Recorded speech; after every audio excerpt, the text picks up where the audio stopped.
అంగము ఎలా స్తంభిస్తుంది, దాంట్లో ఏమొస్తే రౌతులాగా, రాడులాగా అవుతుందనేది ఇవాళ నేను చిన్న ఎక్స్‌పెరిమెంట్ చూపిస్తున్నానండి. ఎగ్జాంపుల్ చెప్తున్నాను. ఉదాహరణకు ఈ 2 అంగాలనుకోండి. ఈ 2 ఉన్నాయి కదా! 2 ఒకటే సైజు ఉన్న. ఇప్పుడు చూడండి.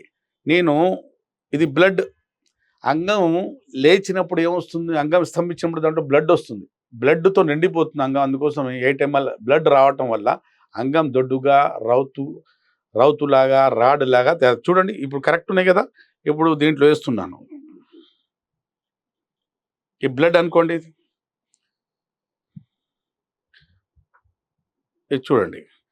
ఇప్పుడు ఇది చూడండి. 2 చూసారు కదా! ఇది సన్నగానే ఉంది. ఇది దొడ్డుగా అయింది. ఇది లావు అయింది. ఇంట్లో బ్లడ్ నిండిందండి. అంటే ఇది కలర్ ఏసాను. శాంపుల్‌గా చూస్తున్నాను.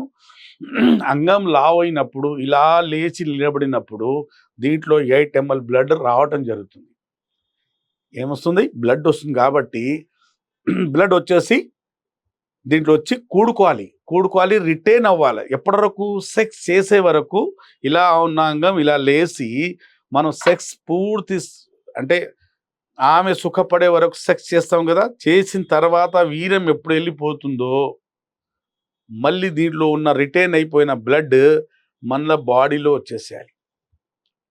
వీర్యం బయటికి వెళ్ళంగానే అంగం మెత్తబడుతుంది.